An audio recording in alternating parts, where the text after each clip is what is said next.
Alright, so I'm out here in the woods because this is where I go when I want some alone time or if I'm going to make a deep video. So, I guess this is going to be about me, part one. So, I guess I'll start from the beginning since it's my life story. I was born, well, you know when I was born. Don't really want to disclose that necessarily. Um, Not much, I don't remember much about when I was really young. I do remember I was always somber. I was never one of those kids who could just do something and have complete fun with it. I wasn't one of those blissful kids. I was one of those who always thought, I was always logical and sensible, all that.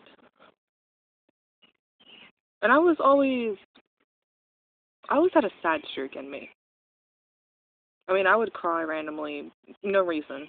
My mom would ask me why I was crying, and I couldn't really give her an explanation. I would always tell her it's just what I do.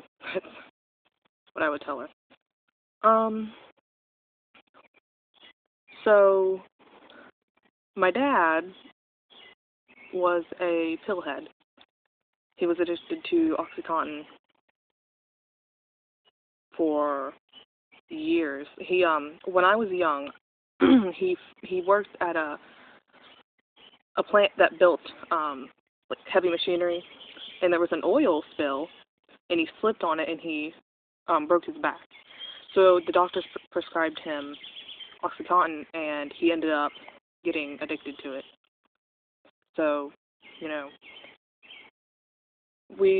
a lot of my childhood, I watched my parents fight all the time, where money was going to come from, because Dad would spend it all on his pills. There was always yelling.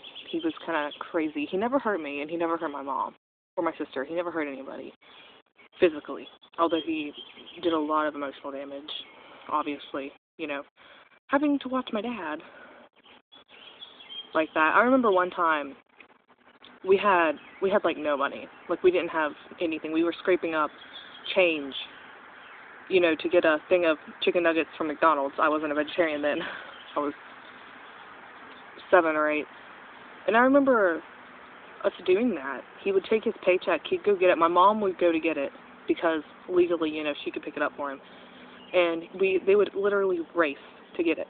Who would get it first? If she got it first, our bills would get paid. If he got it first, he'd buy his drugs.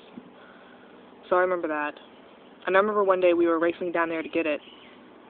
And I was just like, I said, Mom, it wouldn't matter if we got hit by a car and died, because there'd be no one left to care. I mean, I actually said that. I was 8 years old. I remember because I was in 2nd grade. 8 years old. And I told her I wanted to die, yeah.